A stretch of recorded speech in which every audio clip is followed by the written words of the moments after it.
here in our 13th district in Texas, Ronny Jackson. I've asked him to come and just talk to you, share his heart for about 10 or 15 minutes here. Would you welcome Ronny Jackson right now?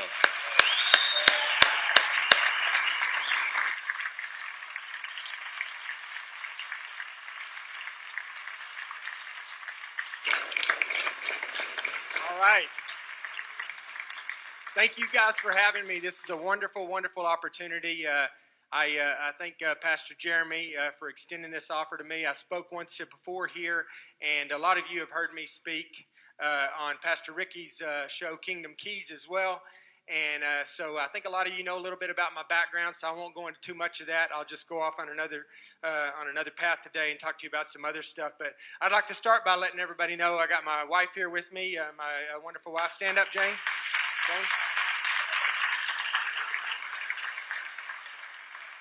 Jane and I have been married for 27 years. We got 3 kids. I have a 18-year-old who wants to go to Naval Academy and fly attack helicopters for the Marine Corps. He wants to be a Cobra pilot.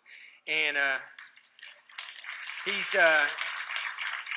he's doing summer seminar for the Naval Academy right now here from Amarillo because it's remote this year because of everything that's going on.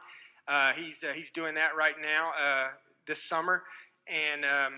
And then I have and he's by the way, he's with my brother-in-law and my parents today, who live nearby, and so he's not here with us today.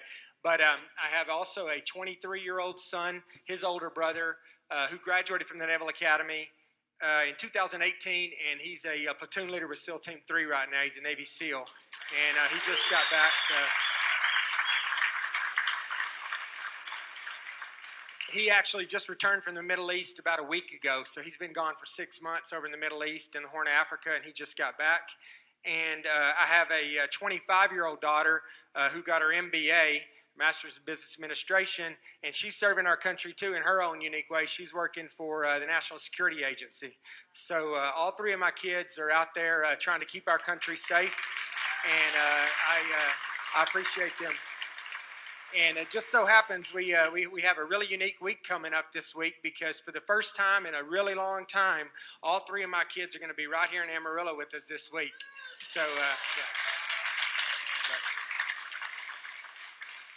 Anyways, I just want to tell you guys, I'm in this race. I was born and raised in a small rural farming community not too far from here. You guys know where I'm from. I'm from Levelland, Texas. It's probably, 90 miles from where we're standing right now, south. Oil, cotton, and oil and gas, cotton. That's all we have there. I come from a blue collar, family. My dad's an electrician. My mom's a homemaker. So I understand the folks here, in Amarillo and the Panhandle in North Texas. These are my people. This is where I was born and raised. I've been serving my country for the last 25 years in the United States Navy on active duty. All over the world and all over the United States and like I said, all over the world, including Iraq and Afghanistan. But I'm home now. I'm retired, and I've moved. Jane and I are excited about being back home in Texas, and I'm excited about representing this district. I really am. And I just like Aaron was speaking earlier about doors being opened, and I'll tell you, it's true. You don't always know it in life, but if you're asking God to show you the way, to give you the wisdom, to teach you the difference between right and wrong, to show you the difference between right and wrong, and ask Him to always help you choose that which is right, not and shun that is wrong, He will. He'll show you the way. And I'm a firm believer that we have lots of opportunity in life, and that God opens lots of doors for us. And we have free will, and that's what He gave it to us from the very beginning. And He's got lots. I believe that God doesn't have a plan for us. I believe that God has many plans for us, and I believe that He shows you the way.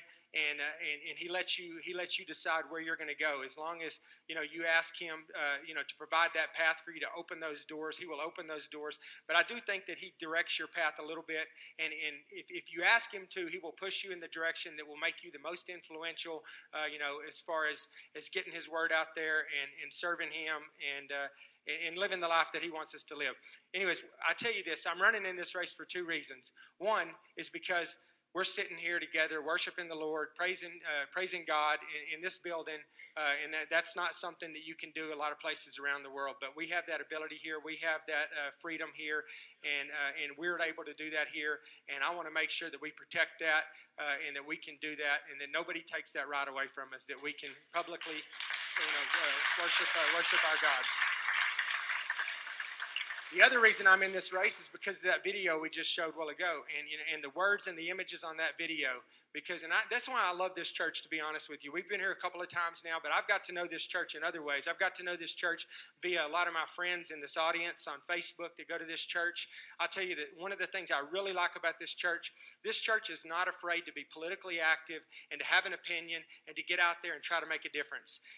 And I'll tell you, Jane and I went to the Randall County Republican Convention the other day, and folks were leaving that, and I was greeting everybody on the way out. And I am not exaggerating. I think half the people in that room are members of this church right here. And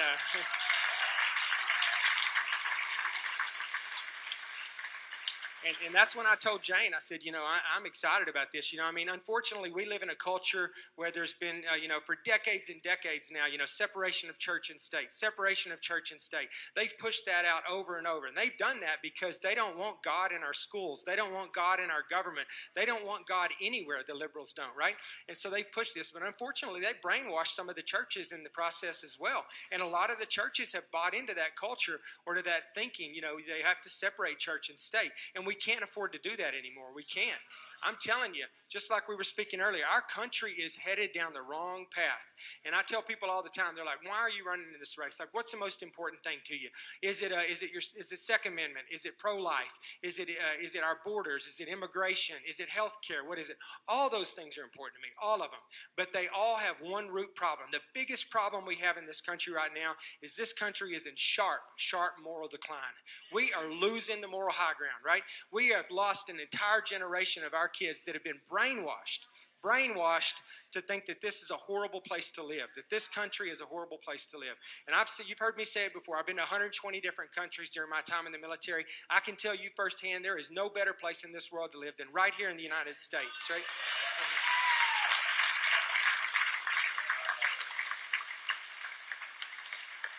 And like I said, unfortunately, we've got kids out there in our country that would walk out on a video like that. They would take every opportunity they could to burn our flag, to desecrate our flag, to step on it.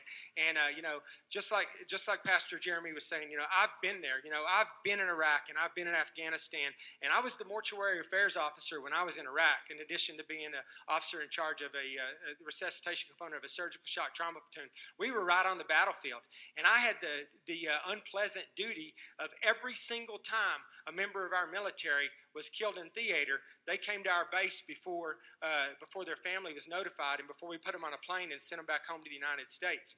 My job was to get up in the middle of the night or whenever and go down to mortuary affairs and to review that body and to sign that death certificate. And nothing happened until I signed that death certificate. I did that every single day while I was there, just about. Some days I didn't do it. Some days I did it 3 or 4 times a day. But I have been there whenever they've covered up that coffin, right? And a lot of times it's not, it's a 5-gallon bucket. But whenever they cover up that coffin and send that body back home, and those parents get notified that that the young man that they raised, that they sent off to war in the United States Marine Corps, the Army, who was 19 years old, died on a battlefield in a foreign country somewhere, and they're not going to get to see him again. You better bet that flag means something to me, and it means something to all of us here.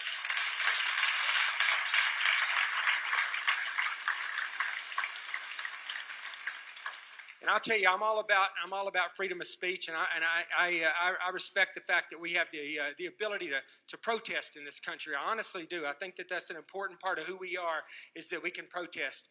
But I'm sorry. Just find some other way to do it. Please don't protest, and please don't take a knee when that flag goes up. That flag means a lot.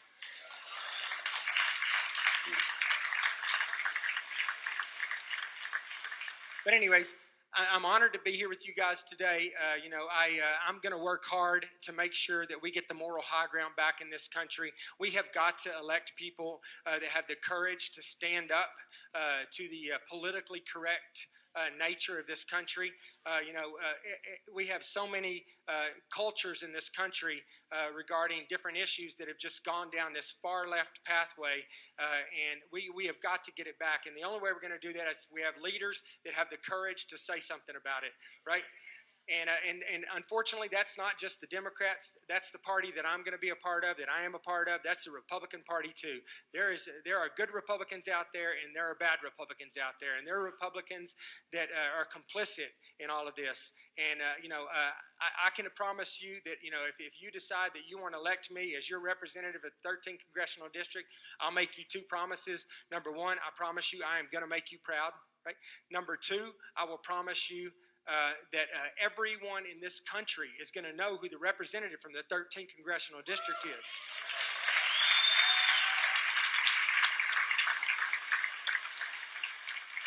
And I'm not going up there to be the congressman for the next 25, 30 years. That's not what I'm doing. I'm going up there because I've got a unique opportunity right now to get in the fight and do something about what's going on in our country.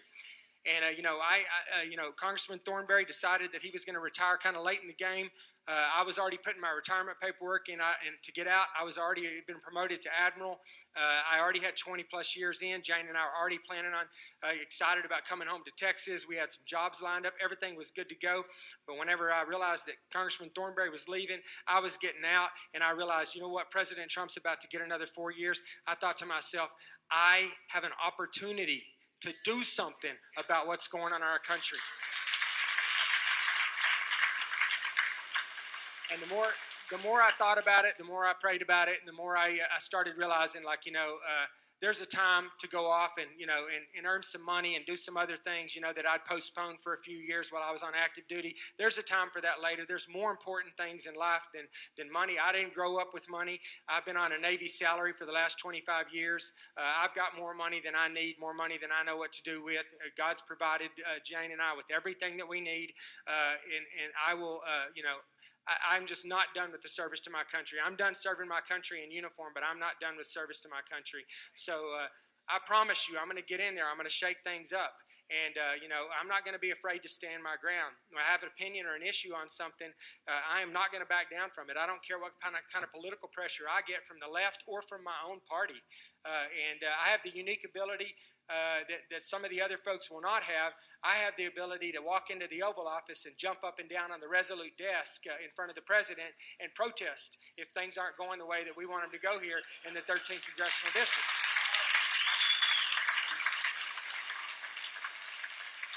And I'm one of the few people that can do that without the Secret Service stopping me, but I can. I also am not afraid to get on TV and to be a loud voice on Fox News and to tell this country why my own party has taken the wrong approach on something. And I'm going to represent the folks up here in the 13th Congressional District. This is the most conservative district in the entire United States. It is number one in the entire United States. And that's a great thing for us. That's great. I'm glad we live in a district like that. But the problem with that is that the Democrats don't care about this district because they're not going to get it. They just don't. The other problem is the Republicans don't care about this district either because they don't think they're ever going to lose it, right? So this is a forgotten district. We've been blessed by the fact that, that we have a congressman that's one of the most tenured congressmen in all of the House of Representatives. He's been there 26 years. It provides a little bit of top cover for that situation. A lot of people, just because of his tenure, are a little bit nervous about messing with us and trying to do things, that we might not agree with because of that. He's about to leave. That's gone. We're going to have a freshman congressman in there. If you don't think the Republican Party, the leadership in the Republican Party, is going to turn the screws on the freshman congressman in this district to get them to vote for things that folks here do not agree with, they are not part of our Christian conservative values. They are not part of our Texas values, but they are going to turn the screws and they're going to say, hey, we've got this bill and we need you to vote for it. Now, you're not going to like it, and your constituents in 13 really aren't going to like it. But we need you to step up to the plate and be a team player and vote for this because we've got a congressman out in Illinois who's a Republican, and he's about to lose his seat. And we need to pass this so that he gets reelected and we don't lose that seat. I'm sorry, I'm not playing that game. I'm not compromising. I'm not compromising who I am or what I believe for the good of the party. That will not happen. I am who I am. I believe what I believe, and if I can't convince my own party to think the way I am, they're going to have to figure out how to do it without me, and that's just the way it goes. But anyways, I'm just gonna I'll tie things up here, and I'll answer. I'll be around after service, and we're participating in the flag ceremony. I'm gonna be around to answer questions, you guys. I know a lot of you guys already. Like I said, I love this church because you're out there, you're in the fight, and you're trying to make a difference, and you're not just talking about it. You're out there doing it, and that's what I love about this church. And thank you guys for having me.